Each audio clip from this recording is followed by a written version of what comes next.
A gravação foi iniciada, então, tá? Podem ficar tranquilos que eu vou colocar um link no YouTube como não listado, no caso, só para vocês verem mesmo, tá?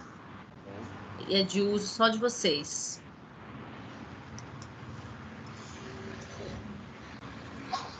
Mari, o que tem te inquietado?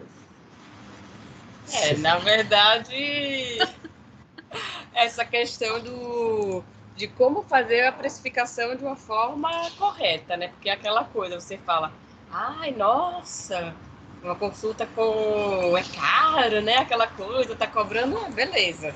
Primeiro tem a inquietação dos pacientes de acharem, enfim, mas o foco aqui, na verdade, é saber se essa precificação a gente está fazendo da forma correta, né?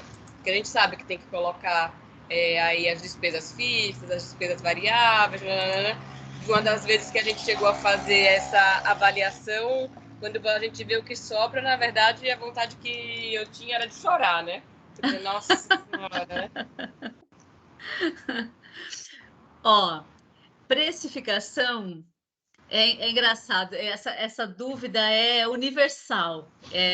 Mesmo quando a consultoria não é de precificação, quando a consultoria é de gestão financeira, a primeira ou a segunda pergunta que aparece é: quero dar uma olhada no preço, porque eu tô com prejuízo e com certeza é no preço. Até Em porque geral, normalmente o que acontece, né? Se você faz essa precificação errada, o que vai ser impactado é o seu lucro, né? O que vai uhum, sobrar para você. Você não tem como tirar do imposto, você não tem como tirar de nenhuma das outras. Então, eu entendo bem o impacto que isso tem em todo o processo aí, né? isso é verdade para quem vende produto. Né? Para quem vende serviço como nós, é mais ou menos isso. Né? No nosso caso, o que mais impacta o lucro é volume de venda, não é o preço exatamente. Então, assim, precificação, embora seja uma angústia generalizada, de tudo que existe na gestão de um negócio é a coisa mais fácil que tem, porque o preço quem define é o mercado. Né? Então, assim, se você escolheu atuar num mercado onde as pessoas dizem que a consulta está cara por 350, não adianta o seu preço estar certo, você não vai vender. Uhum. Entende? Então, assim, quem define preço é o mercado. A gente faz a conta ao contrário. Esse mercado que eu escolhi atuar a um preço, sei lá, só para ter um número, de R$ 500, remunera o meu trabalho? Se não remunerar o meu trabalho, você tem duas questões para investigar. Primeiro é por que não remunera? Os meus custos e as minhas despesas são altas demais? A segunda pergunta, não é, porque eu atuo dentro de casa, então basicamente não tenho gastos fixos, só minha hora mesmo, então o problema não está no custo, na despesa. Bom, e o volume de vendas? Não, tá ok, é o que eu consigo atender. Eu atendo de segunda a quinta, eu deixo sexta-feira para as minhas coisas, eu estou com a agenda lotada, então não é um problema de vendas, eu vendo toda a minha capacidade produtiva. Então, a terceira pergunta é: eu estou no mercado certo?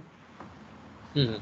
Né? Porque se você está com a sua capacidade produtiva sem nada de ociosidade, você está com o preço certo, o pessoal está pagando. Né? Se essa agenda cheia não faz sobrar recursos para você, pode ser que os custos e as despesas estão altas demais. Se não for o caso, que eu acho que não é o seu caso, aí sim a gente pode dizer, então é o preço. A próxima pergunta é: mas se eu subo esse preço, eu continuo com a agenda cheia? Então, tudo isso para dar alguns exemplos de como precificação, o problema não está no fazer a conta de como bota o preço. São questões estratégicas que precisam ser olhadas. Você precisa entender de mercado, entender do seu mercado, entender de público-alvo. Vai mais na linha do trabalho do Marcelo do que de gestão financeira. Né? Porque se você subir e ficar com a agenda vazia, não vai resolver seu problema de precificação, porque lucro é uma tríade. A gente tem um método aqui que a gente chama de tríade do lucro. Da onde o lucro vem? O lucro é uma consequência de vender, entregar e administrar. esses três, eles acontecem simultaneamente o tempo todo. Então, quando a gente fala de vender, eu estou falando de vender certo. O que é vender certo? No volume certo, no preço certo e com a margem certa. Então, nós vamos, nesse bate-papo aqui, resolver essas três questões, né? Que precificação está aqui. Pois bem, aí eu precifiquei correto, estou vendendo na quantidade que eu consigo entregar, tá tudo correto com a perninha de vendas. Como é que eu entrego? Porque se eu precifiquei para ficar aqui com vocês 1 hora e eu ficar 1 hora e meia, não tem precificação que dê certo. Né? Porque eu fiz um preço considerando uma margem para um atendimento de 1 hora. Se eu fiquei 1 hora e meia, 50% a mais de custo eu tenho. O mercado não aceita esse tipo de ineficiência. 50% a mais de custo para você botar ali e caber no preço. Então, tem muito a questão da entrega aí no lucro também. Eu tenho que entregar dentro do orçamento que eu previ. No nosso caso, são horas, né? O nosso orçamento é dentro do prazo. Eu tenho que entregar dentro do prazo, dependendo do que eu estou oferecendo. Eu tenho que entregar com a qualidade prevista, né? Eu gerei uma expectativa em quem comprou, eu tenho que atender, porque do contrário, eu não tenho recorrência, eu não tenho uma segunda venda, eu não tenho indicações e posso ter até cancelamento, eu posso ter até discussão se vai pagar ou se não vai pagar. Então, essa segunda perna é onde, em geral, se esvazia o lucro. Raramente é o primeiro. O primeiro é problema quando a gente está vendendo pouco. Mas, em geral, o maior problema de lucro está na segunda perna, entrega. Que para nós é bem complicado. A gente tem que mudar o mindset para caramba.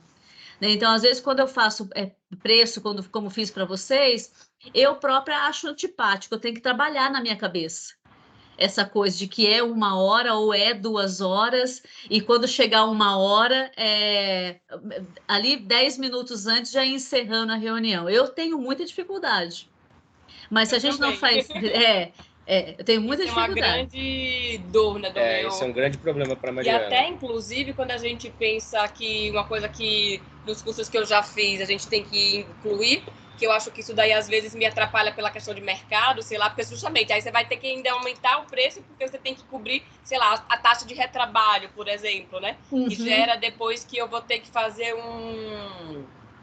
como é que se diz? Sei lá, vou ter que olhar alguma coisa fora de consulta, né? Então, eu vou estar trabalhando do mesmo jeito. E aí, se eu vou querer colocar realmente o que eu trabalhei efetivamente, vai ficar inviável, né? Então, sei lá, no primeiro momento, acho que você acaba tendo que fazer aquela coisa, um jogo de cintura, tô ganhando menos do que eu trabalhei, eu deveria trabalhar, mas para poder entregar, mas por outro lado, eu teria que, sei lá, buscar outras maneiras de me tornar mais eficiente, né, nesse sentido. Porque senão o preço não vai te ajudar. Porque se a gente for botar tudo que você deseja entregar... Eu vou desligar esse WhatsApp aqui, que ele fica incomodando. Se você for entregar tudo que você deseja, aí vai respeitar os desejos da Mari, e ainda querer respeitar o desejo do mercado de preço, essa conta não fecha nunca. Né? Então, tem que entender o quanto o seu público está disposto a pagar e você ir criando serviços dentro desse. E aí tem toda uma questão aí de treinamento da mente mesmo, de quebra de crenças, que extrapola a parte do financeiro para que você consiga se posicionar assim. Você consiga. Eu não sei o que eu estou fazendo aqui. Você tem que... O posicionamento é muito importante. Eu, inclusive, do meu ponto de vista, né, eu já falei para ela, às vezes ela extrapola no horário de atendimento do paciente, né, e ela tá achando o máximo, né, porque ela tá entregando para caramba. Mas, às vezes, o paciente não quer. Ele começa a ficar insatisfeito, impaciente, porque ele quer ir embora. Sim, entendeu? Tem casos que acontecem. Então, realmente. ela precisa ficar atenta nisso, porque ela está satisfazendo uma necessidade dela, não do mercado. Isso. Especificamente. Né? Isso. E isso é muito perigoso do ponto de vista de preço. Exato. Aí eu quero falar da terceira perna. A terceira perna é administrar o negócio de forma que essas duas coisas estão acontecendo simultaneamente, né? Então, assim, eu tenho que estar vendendo o tempo todo num volume correto, dentro da minha capacidade de entrega, com o preço certo, com margem, com tudo, e entregando. Isso aqui tem que estar girando como um relógio, esses dois. Está toda hora entrando um paciente novo que tem que sair para dar lugar para outro. Então, é fluxo contínuo de captação de paciente, atendimento dentro do que foi combinado. Aí, essa terceira da perna é das decisões que a gente toma. Então, assim, eu comecei a ter agenda lotada, então agora eu não quero mais atender num cowork, eu quero ter uma sala minha. Se essa decisão for precipitada, entra um custo adicional aqui da ociosidade de sala. Né? Aí, para poder manter o preço, você começa a fazer em 2 vezes o valor da consulta no cartão, vem taxa. Né? E você fica 2 meses sem receber aquela consulta. E aí, se você começa a antecipar recebimento em máquina de cartão, por exemplo, entra um outro custo. Por isso que eu digo que o preço jamais é baseado em custo, porque cada empresa tem o seu. E aí as empresas ineficientes jamais conseguem colocar isso no preço. Então, o melhor caminho para ser produtivo, para ser eficaz, é fazer o preço conforme o mercado primeiro, quanto é que o meu mercado está disposto, e depois você encaixar os custos nesse preço. Quanto que eu quero ter de margem? Entende? Aí, tudo é quanto que eu quero ter de margem, já define, já tem 2 parâmetros aí. Daí, se a gente for fazer uma regrinha de 3 da 5ª série ali, eu já sei o valor da consulta, vamos dizer aqui, R$ 500. Eu já sei que eu quero uma margem, só para ter um número, de 50%, R$ 150. Quanto é que pode ser o custo? É o X. Né? Então, se você não for por esse caminho, você sempre vai estar com a sensação de que o cliente está pagando muito pouco pelo que você entrega. Ou na outra ponta, você vai ficar com a sensação de que não está entregando o que você gostaria de entregar. Você está entregando um serviço aquém do que te dá prazer de fazer. Porque se for para fazer também consulta corrida, eu vou para o convênio, que eu não tenho que me preocupar com vendas. Alguém está vendendo para mim. Rápido por rápido, eu me livro dessa questão. Né? É realmente um grande desafio. Você vai atender online, as suas consultas são remotas ou presenciais? Na verdade, o que é que eu tenho feito atualmente? Porque uma grande dor que eu tinha em relação também à questão de precificação de tudo, até pensando em taxa de sala, era fazer consulta com retorno, né? Então, como é que tem funcionado? Minha primeira consulta hoje, ela dura 1h30. É presencial, Presencial. 90% é presencial. Tá, deixa eu tomar nota aqui. E aí, o que é que eu fiz para tentar resolver essa questão do retorno, né?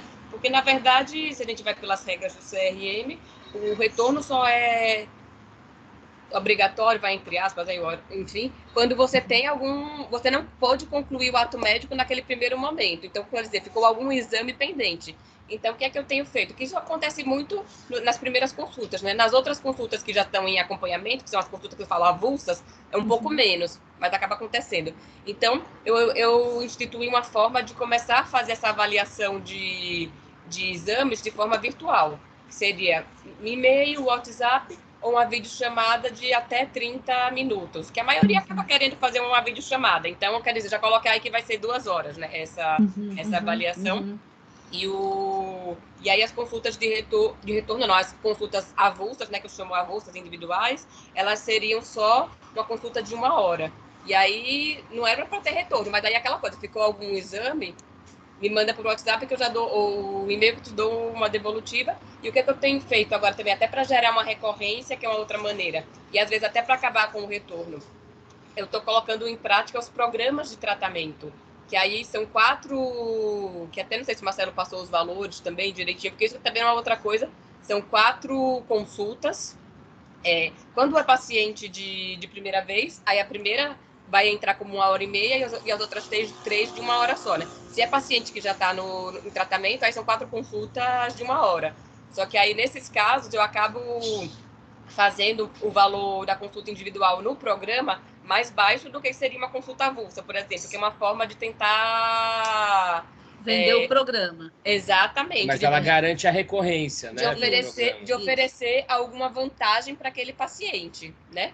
Então, essa seria uma das vantagens. Aí tem uma outra vantagem, que é aquela história do retrabalho, do trabalho que não está contabilizado nesse valor. Porque eu ofereço, no programa de obesidade, eu faço um dossiê personalizado do paciente. Então, como é que isso funciona?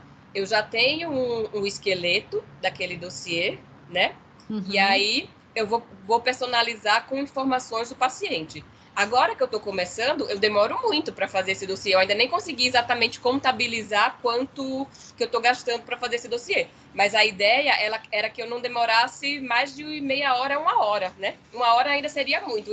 O mundo ideal seria fazer o dossiê em até meia hora. Eu não sei em quanto tempo que eu vou conseguir atingir esse padrão de excelência, né? Que, lógico, com a prática a gente vai ficando mais eficiente e a minha ideia é que eu consiga fazer mais rápido. Mas eu ainda estou demorando. Mas esse que é o cenário que a gente tem hoje em dia. Esse dossiê, bem como pensar no programa, definir como esse programa vai ser, isso nada entra no preço. Isso é um investimento seu de horas para a criação do produto. Você tem que contabilizar separado. Então, eu atendo 4 dias na semana, consulta. Tem um dia que eu fico o dia inteiro por conta de criar produtos, estratégias, piriri, popô. Esse seu dia é o quanto você está investindo. Exato. Depois a gente vai fazer retorno, vai pegar o lucro das consultas e, baseado nele, entender quanto tempo vai levar para dar retorno da construção daquele programa. Teoricamente eu tinha que ter um período só para ficar fazendo essas coisas, só que tá um pouco difícil de ir encaixando na nossa rotina. A ideia é justamente essa, né? Até para fazer quando eu preciso responder e-mail, que sempre tem um monte de e-mail que às vezes vai ficando, né? Eu tenho que ter um período para poder fazer tudo isso. Né? Na prática, Rô, ela vai 4 vezes na semana para o consultório. 4 períodos presenciais. 4 períodos presenciais no consultório. E um dia ela fica em casa o dia inteiro e atendendo virtual. Né? Que aí é pelo menos meio período virtual, mas de manhã também eu consigo fazer se precisar. Mas qual que era a minha ideia desse... Que é uma coisa que você falou, né? O volume, aumentar o volume e também não ter um espaço ocioso. A minha ideia é porque na segunda e na quarta de manhã eu tô em casa. Então, teoricamente, são dias que eu tenho para ficar fazendo essas coisas do consultório, porque o João Paulo está na escola, e aí eu fico vendo, eu vou responder e-mail, vou fazer o dossiê, nananana, mas a ideia era que eu estivesse no consultório nesses 2 períodos também, que eu aumentasse. O que me impediu realmente, eu estou segurando, até porque eu nem sei como é que estava, tinha sala, tinha uma pessoa interessada lá na sala, então como eu ainda tenho uma agenda que não está 100%, ela oscila, né? Tem horas que ela está assim, tá preenchida, tem horas que não tá, aquela história, o paciente marca, aí te dá o cano, ou desmarca em cima da hora, então tem tudo ainda tem um espaço aí que eu poderia, né? Eu ainda tenho horas. Você tem quantificado quantos % da tua agenda está preenchida? Você já fez essa conta? Não, isso a gente até poderia depois dar uma olhada e ver como é que na prática como é que tá. Porque eu vou olhando geralmente tipo semana a semana, né? Como é que tem ficado. Porque esse é um outro ponto que a gente até tava para querer investir no Exato, Google Ads, envolve investimento, né? Então assim, para saber se vale a pena fazer um investimento no Google Ads, precisa entender qual é a taxa de ociosidade da agenda dela. Eu já tenho um investimento de Google Ads, tanto é que assim, a maior parte dos meus pacientes vem do Google, só que assim, eu não tenho ninguém que está gerindo isso para mim. Eu já tive uma pessoa lá atrás, então tipo, tá no automático, tá do jeito que tá funcionando, mas poderia otimizar. Só que a pessoa que a gente tinha visto para poder otimizar ia aumentar muito. Muito caro, tá muito caro. É um cara do BNI, inclusive. Não sei se você conhece o Miguel Peloja. Não conheço. Ele é do Múltiplo. O cara tá cobrando muito caro, eu achei um absurdo, entendeu? Porque tem o valor dele, mais o que você ainda vai investir. Investir de anúncio, sim. Quer dizer que isso por mês ia dar pelo menos um investimento aí de uns 2.500 por mês, só com isso. O próprio Google sugere como orçamento mínimo R$1.000 mensais de anúncio. Então assim, só com o Google é 1.000. E o cara tava cobrando £1,5, £1,600. Isso eu tô considerando que eu tava colocando 900, né? Mais o dele, que ia dar 2.500. Então 2.600, vai lá, até colocando 2.600 aí. A sua ideia é sempre fazer presencial? O foco maior é o presencial, né? Tanto é que, assim, como eu tenho também a taxa de sala, tudo, A ideia, quando tenho esses retornos, eu tento concentrar na quarta-feira à tarde, que é o dia de telemedicina, que eu geralmente faço em casa. Mas, eventualmente, acaba tendo telemedicina lá no consultório. Hoje mesmo vai ter. Só que daí não é consulta de retorno. É uma consulta que a pessoa tá pagando. Então, menos mal, mas tem isso também, né? E já acontece algumas exceções. Vai haver esse paciente de idade, eu não quero consulta por telemedicina, quero ir. Então, assim, não é uma coisa rígida, né? Mas... E nesse caso, mesmo ela estando, mesmo sendo consulta virtual, ela está no consultório, ela está pagando a taxa do consultório. Não, mas eu não sou nem a favor de ser preço diferente, não. Não, o preço é igual. O preço é igual. O preço é igual. Não tem diferença.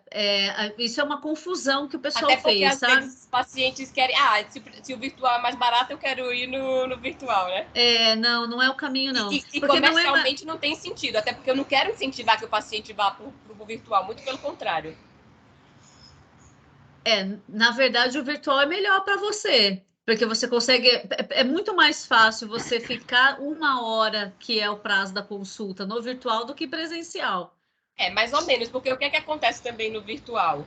Eu acabo a consulta, depois eu ainda tenho que fazer as receitas, porque quando eu estou no consultório, né, eu tento me policiar, que isso também é uma coisa que acaba me atrasando, que depois acabou a consulta, ainda tem um monte de papel para preencher, né? Eu vou dar a receita, vou dar o pedido do exame, vou não sei o que, até terminar de fazer, de preencher tudo, coloca pelo menos uns 10 minutos. E no virtual não é diferente, eu coloco 30 minutos eu fiquei com o paciente.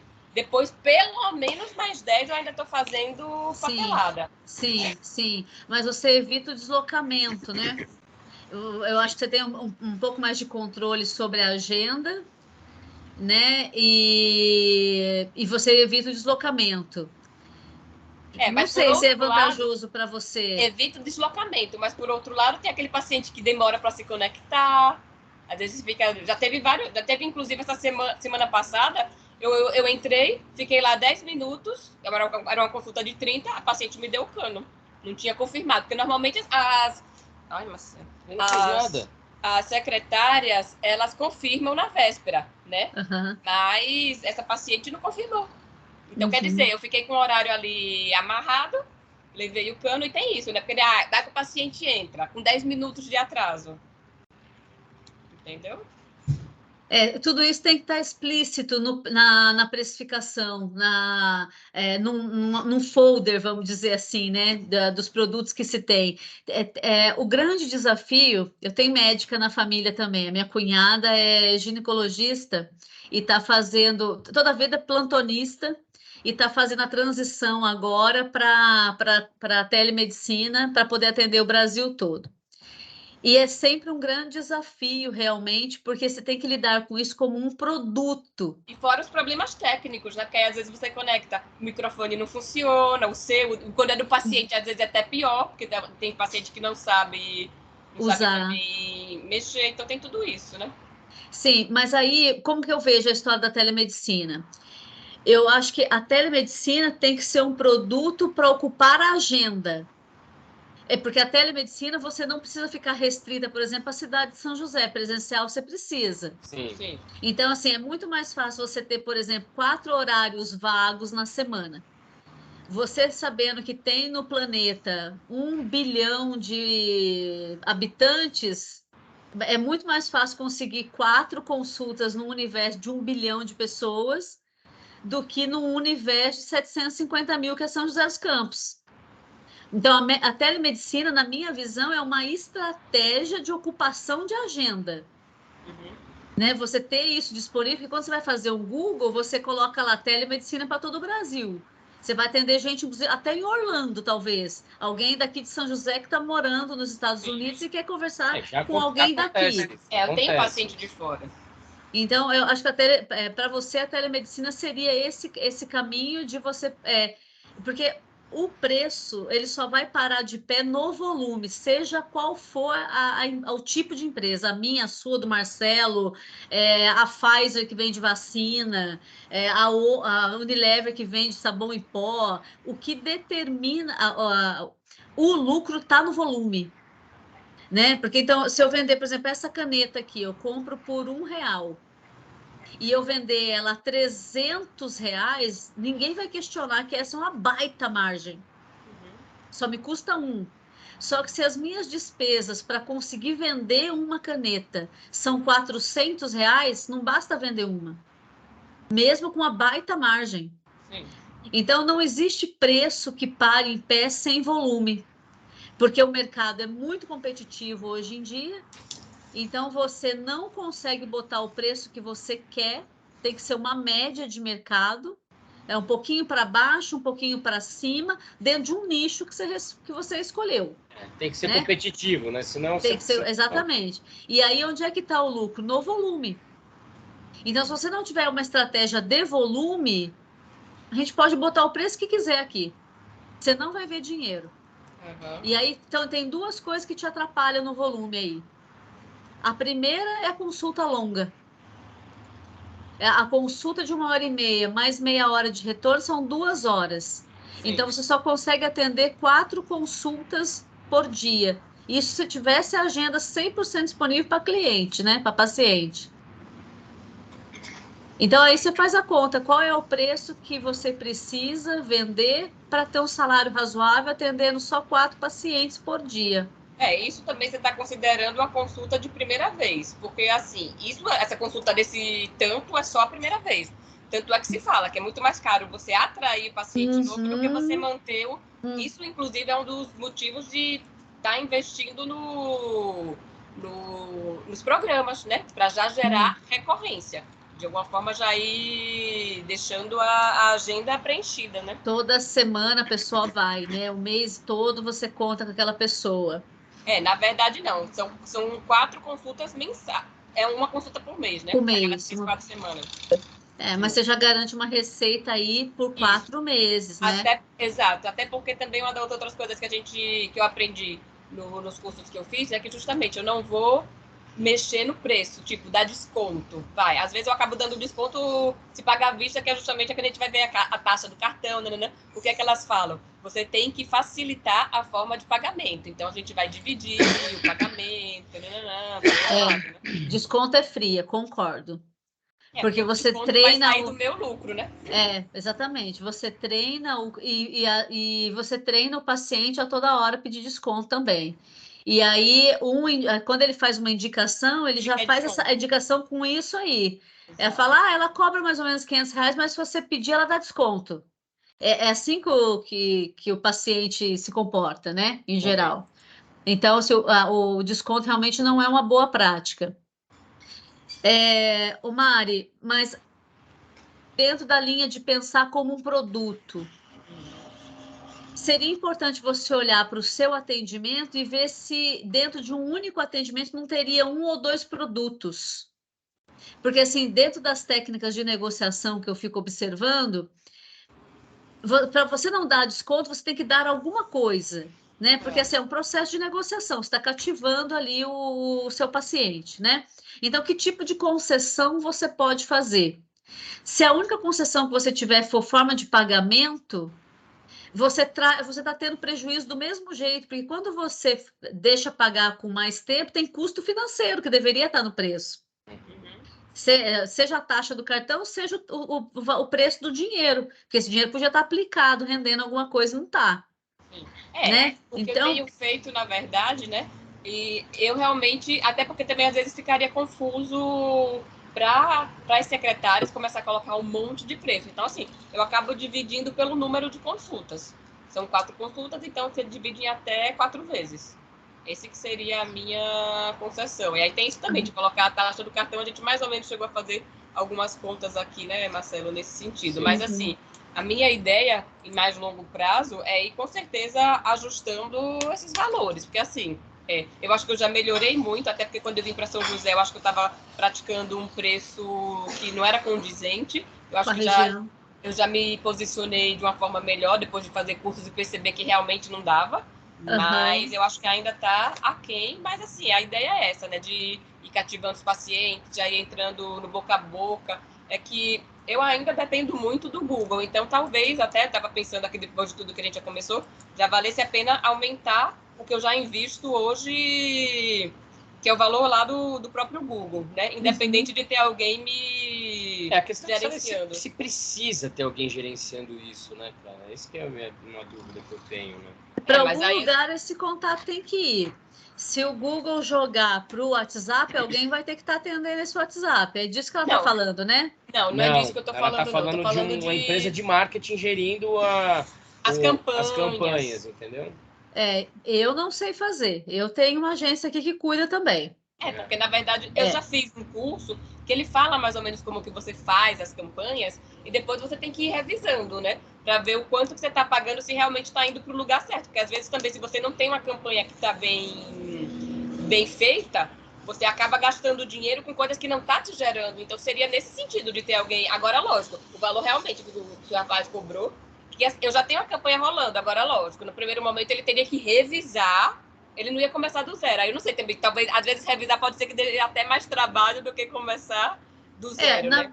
A gente monitora diariamente aqui.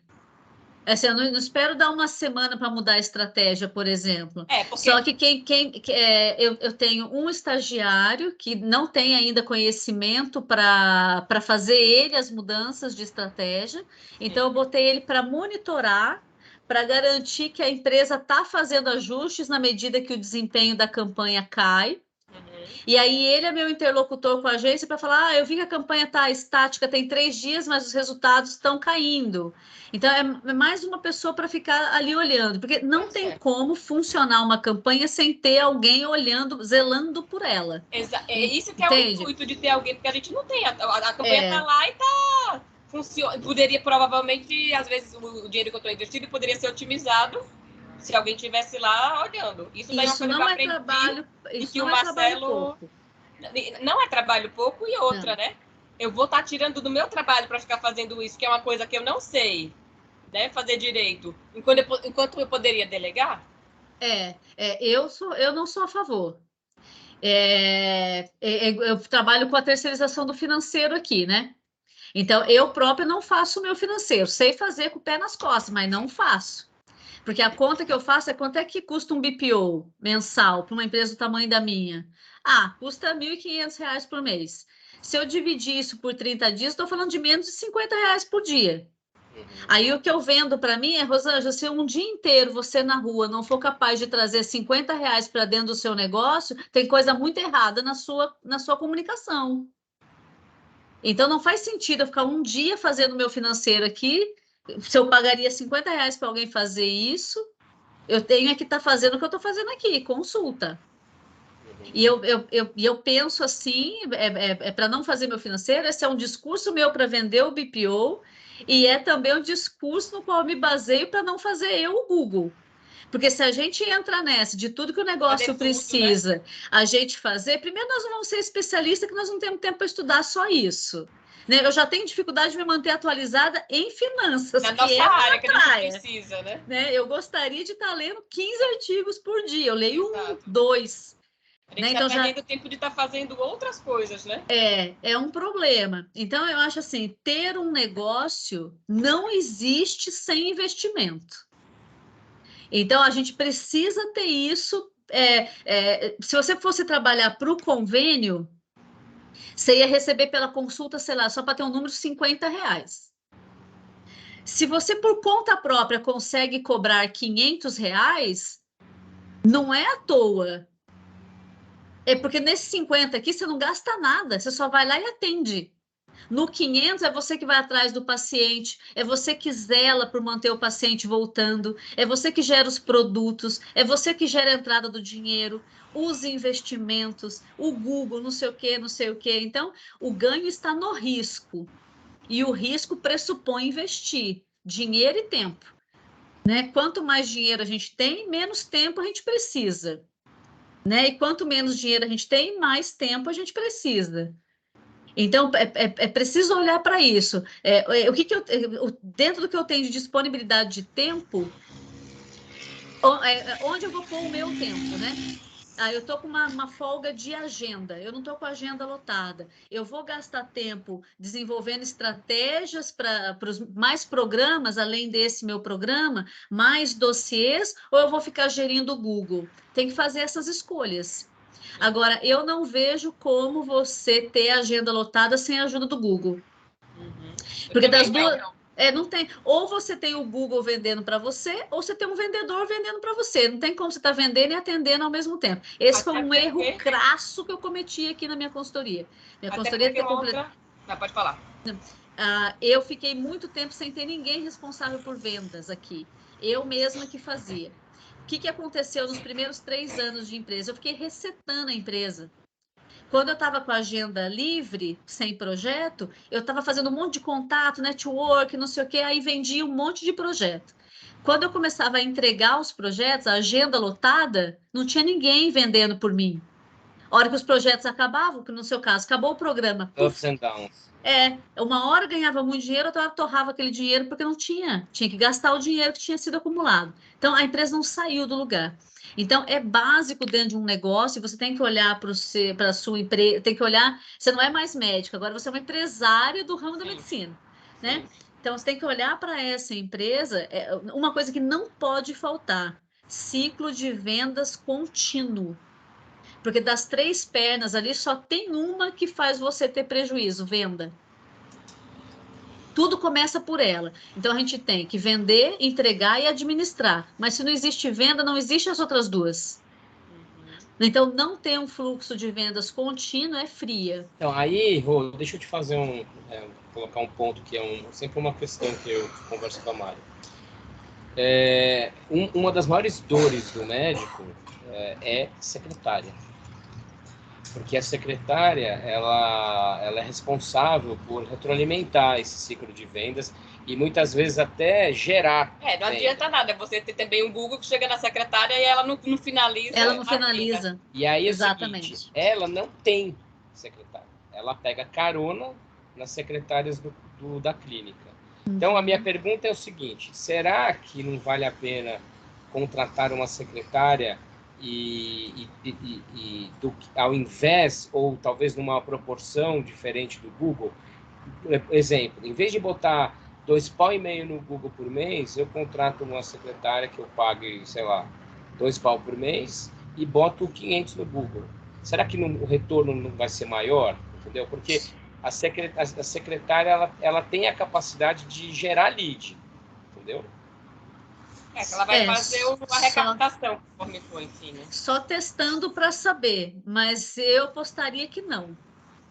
Porque dentro nós dois temos origem na área comercial, a gente sabe que é um funil. Exatamente. Então, você tem que ter uma entrada muito grande para converter. Por melhor que seja a pessoa que converte aqui, o resultado está na entrada. O resultado está aqui, né? É proporcional à entrada. Então, primeiro, não dá para ter uma secretária ótima de vendas. Nunca vi. Nunca vi. Ainda mais pagando pouco. Não tem como, entende? Então, alguém tem que estar jogando em cima dela. E quanto mais, melhor. Porque como ela não vai ser a vendedora, ela é uma recepcionista, uma secretária, vai perder coisa por meio do caminho, por melhor que ela seja. Então, da onde vai vir esse tanto? Eu tenho a impressão que para justificar uma secretária, o investimento do Google tem que ser o dobro e não menos. Sim. Porque uma vez não tem como fugir. O Google é a porta de entrada, é o que você falou. A gente tem que começar pelo Google e aí depois a gente vai ajustando as outras coisas, né? O preço, então, são os custos diretos do atendimento, a hora do profissional atendendo, a sala onde ele atende, perfeito? Basicamente isso, no nosso caso aqui, que é consulta. Depois a gente tem um rateio das despesas que não tem nada a ver com atendimento, mas precisam existir, marketing, vendas, água, luz, telefone, as despesas. Se eu aumento esse rateio colocando uma secretária, adivinha o que vai acontecer? Tem que vender mais para diluir. Peraí, que travou. Deu uma travada aqui. Quando você rateia o... você falou, quando eu rateio e travou. Se você está aumentando a despesa, tem que aumentar o volume de vendas para poder ratear isso aqui. Porque você não vai aumentar no preço. Agora eu vou pôr uma secretária, então a consulta vai para 550. Não é assim. Tem que ser no volume. Entende? Se você vai subindo a despesa, aumenta a sua obrigação de vender mais. Então não vejo que é isso, cara. Eu tenho margem para aumentar o volume, né? Não estou com full capacity. Porque se eu já tivesse, aí seria o momento justamente de aumentar o preço da consulta, que a princípio não é o caso. Sem dúvida, sem dúvida, Se sem eu tivesse dúvida. uma fila de espera, que também não tenho. Isso é um caminho realmente. O preço vai subindo na medida que a sua agenda vai lotando, né? Então, eu acho que não, Marcelo. Eu acho que é claro que essa pessoa vai. A questão da Mari é correta. Eu vou colocar dinheiro no Google e um pouco disso eu vou perder, porque não tem ninguém capturando isso aqui, né? Vai mesmo. Mas colocar alguém para capturar não significa que você também não vá perder. Só que se você não está tendo uma enxurrada chegando, 2 perdas é muito mais significativo nesse caso, que você não pode perder, tem meia dúzia de leads só, do que você perder 10 de um volume maior de leads. Até uma outra questão que eu tenho aqui, que é uma forma de captar, né, que também aí eu deixei capenga, eu agora quase que abri mão, assim, de certa forma, seria o Instagram, né? Mas a gente sabe que o Instagram é mais um posicionamento de autoridade, né? Que e que demora. Eu percebi isso já na prática. Eu comecei investindo muito no Instagram e pouco no Google, e quando eu virei ao contrário, eu vi que o paciente, quando ele quer, ele já está no Google, ele já te acha. Então, eu não sei até que ponto o Instagram vale investir, seria uma coisa mais para o futuro, começar realmente com o Google e fazendo um Instagram como eu tô, se valeria investir, contratar alguém para o Instagram, eu acho que não, né? Não sei, o que você acha? Eu não acho que é caminho para nós, não. Eu acho que nós temos que ter presença lá por conta do que você falou da autoridade. Né? Mas entre gastar tempo em prover conteúdo gratuito, porque o Instagram é baseado em conteúdo gratuito, você não vende nada lá. É esse conteúdo gratuito que faz com que as pessoas queiram falar com você, né? Mas a sua questão é médica. Quem é que tem desejo por falar com médico? A gente tem necessidade. Né? Então, se eu não vou ficar ali consumindo o seu, assim como eu vejo, eu estou ali consumindo o seu conteúdo, nossa, estou adorando o conteúdo da Mari. Eu vou fazer uma consulta sem precisar? É que tem um pouco a história do desejo quando a gente pensa na parte estética da obesidade, vai. Que acaba tendo esse apelo. Sim, tem a saúde, sim. Mas você acaba conseguindo vender muito mais pela estética do que pela saúde. Aí é caminho, Mari. Aí é caminho. Mas é aquela história, a gente pode ter tudo na vida com 2 coisas, dinheiro e tempo. Né? Então, cada frente que a gente abre vai sugar tempo e dinheiro, ou os 2. Né? Então, eu acho que o Instagram não vejo como não ter, tem que ter uma atuação mínima lá, você tem que ter presença, porque a pessoa vai no Google, acha você. Quem é a Mari? Aí vai lá no Instagram, um caminho normal que o pessoal faz. Exatamente, é isso que acontece. Né? Aí vai lá, olha só, ela tem tanto tempo de atividade, tem depoimentos aqui e tal. Então, é um lugar para a pessoa validar a sua existência. Né? Agora, ficar lá o tempo todo, conteúdo é tempo para fazer, impulsionamento é dinheiro, e esse impulsionamento do Instagram, na minha visão, é mais para realmente trazer mais pessoas e com isso gerar mais autoridade, mas vender mesmo, não sei se vende mais do que o Google, não. Eu acho até que vende, muita gente vive de Instagram. Mas aí, de novo, é a história do financeiro. Onde é que eu vou pôr os recursos, pelo menos numa linha de sequencial? Não é que eu não vou pôr nunca lá, mas eu tenho que começar por um caminho. Eu tenho a impressão que o Google é onde as pessoas procuram médico. Justamente, tem isso também. Qual que é a sua área, qual que é o seu mercado aí, né?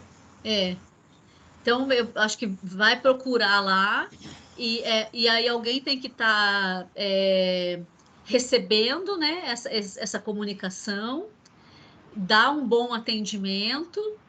E aí o preço vai subindo aos pouquinhos, sabe? Sobe 10%, 20%, vai sentindo ali, vai sentindo, até ser uma consulta de R$ 2.000. Tem um cliente meu que vai lá em Taubaté fazer consulta com uma... Eu acho que, não sei se é endócrino que ela é, mas ela cuida dessa parte de alimentação, perda de peso também. Mas eu não sei se dela é só estético ou se compete com você. Ele paga R$ 2.000 na consulta. Nossa, em Taubaté, que é interior. Em Taubaté. Se é São Paulo, ou é ainda... Em Taubaté.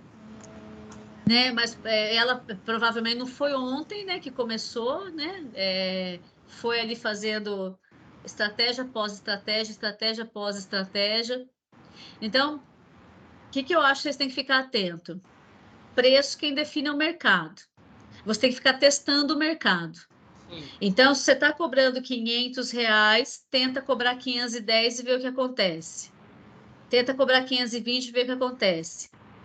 A gente vai testando. Na outra ponta, você tem que fazer o caminho contrário. Quanto que eu quero ser remunerada pela minha hora? Quanto que é razoável ser remunerada pela minha hora? Só para ter um número, digamos que você fale, não, R$200 é o mínimo que eu quero receber por hora. Perfeito. Então, você tem de 500 para 200, você tem 300 aí reais no meio do caminho. Esses R$300 vai suprir a sala, né? Vai suprir o seu deslocamento, vai suprir um cafezinho, você vai entender ali seu pacote de despesas. Tem coisas que não vão no preço. O Google não vai no preço, a secretária não vai no preço. A sala vai, no seu caso, o atendimento não tem como não ser dentro de uma sala, né? Mas se o Google não vai no preço, onde que eu vou colocar essa no despesa? Rateio das vendas.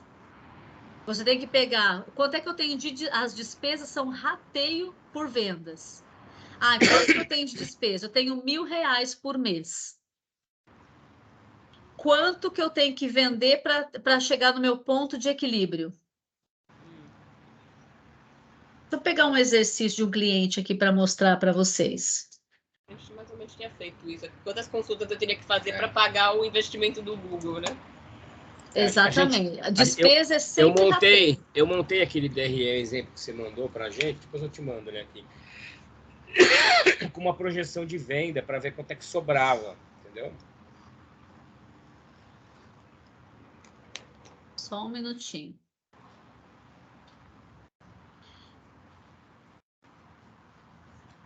Foi isso que assustou a gente, entendeu? O começo é muito sofrido mesmo, não pode assustar, não. Porque a autoridade vem de continuar atendendo mesmo perdendo. Tanto é que isso é uma das coisas que às vezes eu faço numa primeira consulta com um valor, um pouco menor se eu fosse fazer o proporcional da hora, que é para o paciente entrar. Depois que ele entrou, um abraço, né? Que a dificuldade às vezes é justamente essa. Também você coloca um valor muito alto na primeira consulta, o paciente nem entra. Então ele nem sabe quem você é, né? Então às vezes a gente tem que justamente abrir mão em certas coisas para poder ganhar depois. Exatamente. Eu vou dar um exemplo para vocês aqui, como que a gente define meta de vendas, por exemplo.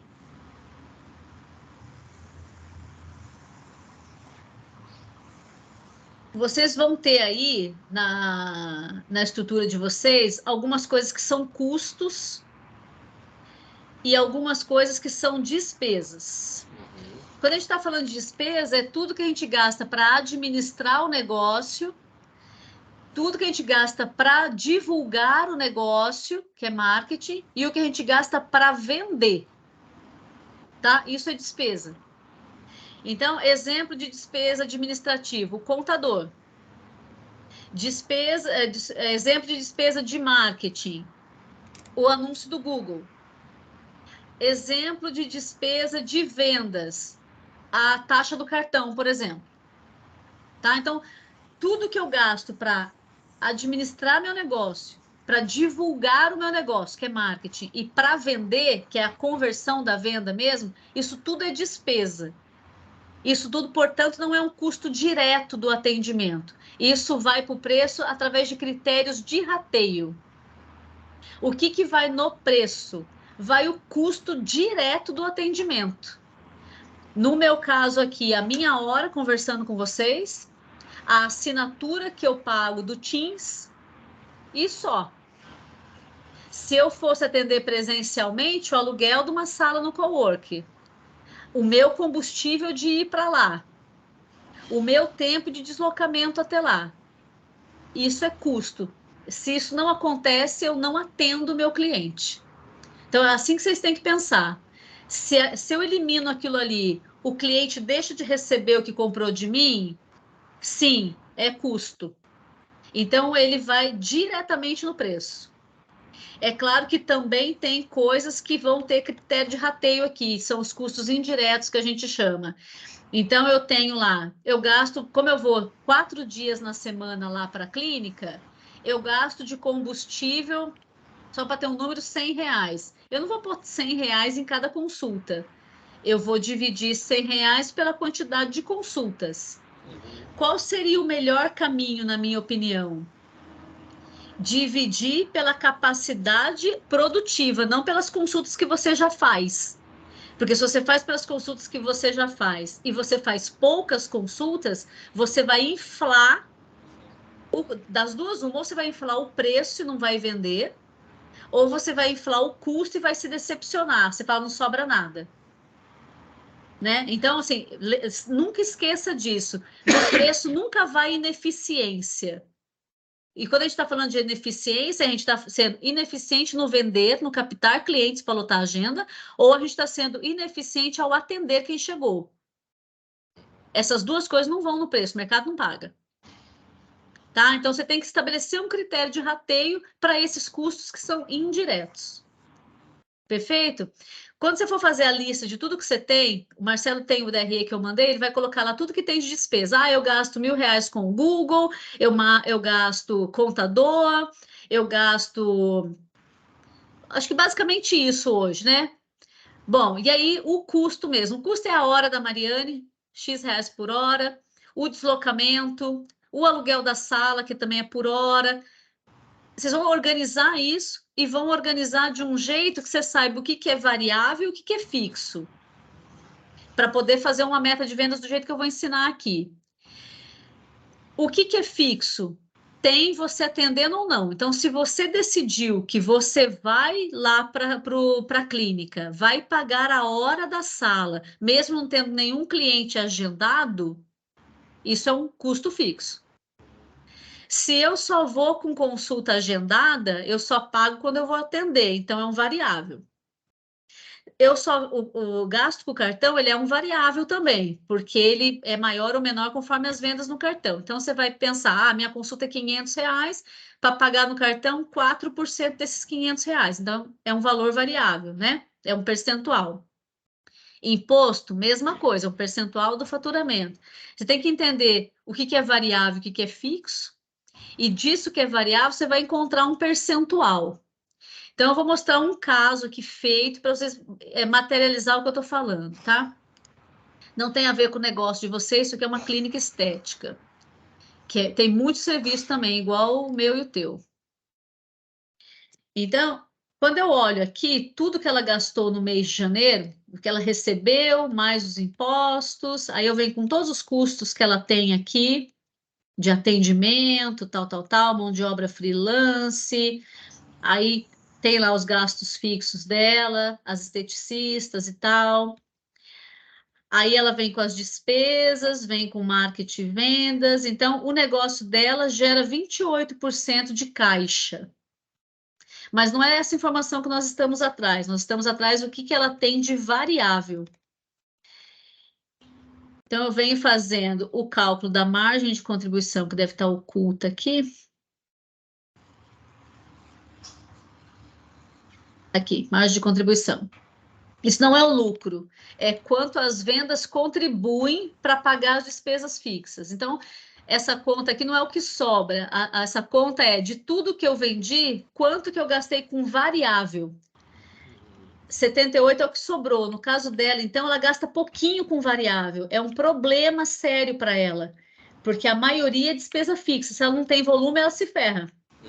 Então, a margem de contribuição dela é 78. A conta, ao contrário, é 100 menos 78.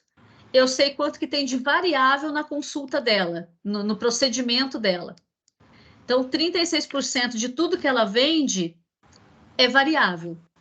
Para cada R$1 que ela vender, ela sabe que 36 centavos ela vai gastar para atender aquela paciente. E vai sobrar aqueles 78 para bancar tudo que é fixo. Aí eu venho fazendo uma regra de 3 simples. Deixa eu fazer aqui. Dados, teste de hipóteses.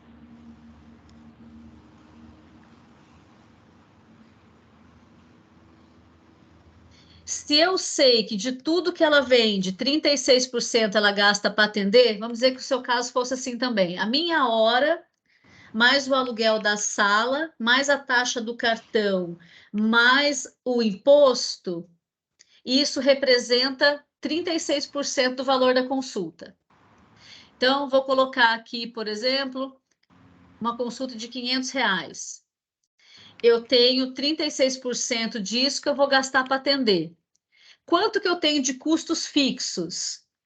Aí eu boto R$1.000 do Google, mais R$1.000 de uma secretária, mais R$500 do contador. Vamos dizer que a gente chegue na conclusão que a gente gasta R$3.000 de despesas fixas. Uma consulta, eu teria prejuízo de R$2.600. Vamos dizer que você não tem despesas financeiras, tá? Você não paga juros, não faz antecipação de recebíveis, vendeu em 2 vezes, você recebe nas 2 vezes que o cartão vai depositar na sua conta. Só tem o gasto com a taxa mesmo. A nossa pergunta é quanto que eu tenho que vender para que dá zero? Se eu tivesse 3.000 de contas fixas, aí eu venho aqui, teste de hipóteses, atingir meta, onde está caixa livre, eu quero que dê zero, alterando o valor da venda. Eu tenho que vender 4.675 por mês para empatar o jogo. Supondo que a consulta fosse R$500, eu teria que fazer 9 consultas no mês para empatar o jogo. Então, é aqui que entra a despesa. A despesa entra definindo quanto que eu tenho que vender. Eu não vou botando no preço, porque senão você vai colocar R$1.000 e vai achar que não ganha nada na consulta ainda. Né? Porque não é ali que coloca. A despesa serve para nos dar um norte de quanto é a minha necessidade de venda, de agenda lotada. E aí, eu vou pôr uma funcionária aqui para atender. Muito bem, vai subir para 4.000. Aumenta a sua preocupação com vendas. Não é o contrário, o preço tem que subir. Aumenta a necessidade de volume de vendas. Com essa pessoa que vai aumentar a quantidade de pessoas na agenda, essa pergunta que eu tenho que me fazer o tempo todo. Eu vou mandar essa planilha para vocês ficarem brincando, fazendo simulação. Tá. Quanto é que a gente tem de fixo? E quando a gente pensa na consulta, quantos por cento da consulta vão embora? Contando a sua hora, a taxa do cartão, o imposto e o que mais de variável você tiver. É assim que você define quanto é que você tem que vender por mês. Tá. Se você botar no preço, você fica enlouquecida. Você fala, não vai, desse jeito não vai vender, daí que a agenda vai ficar pior. Pô, deixa eu fazer uma pergunta. Imposto. Porque assim, a gente paga o simples, mas eu não pago só isso de imposto. Todo mês eu tenho que pagar GPS e imposto de renda sobre folha. Onde é que eu boto isso? Deixa eu antes fazer uma pergunta. Completamos 1 hora. Vocês querem continuar por 2 horas?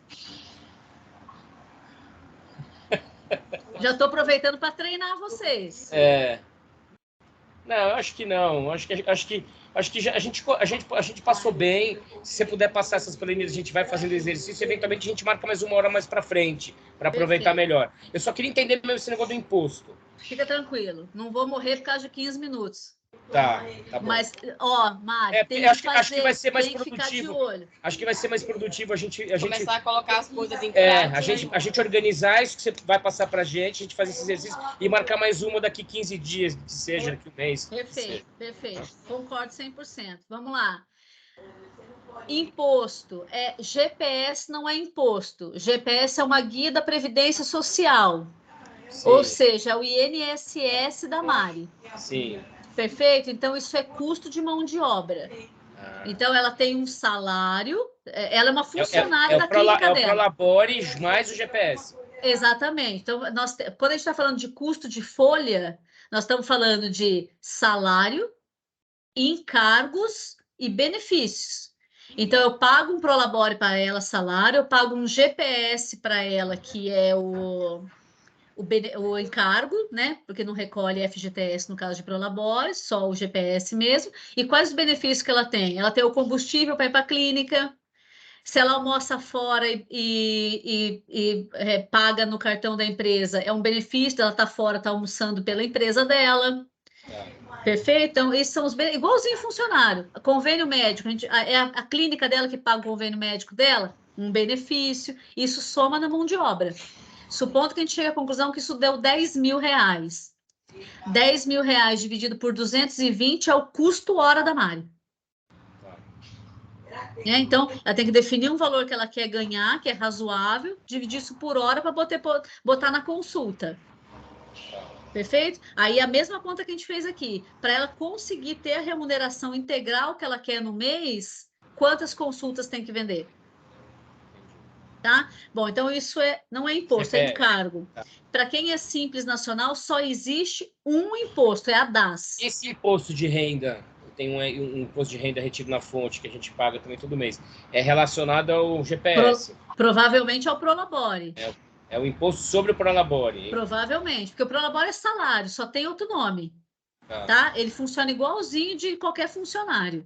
Então, ele tem um nome imputo diferente esse só. imposto também junto lá do salário, é isso? Isso.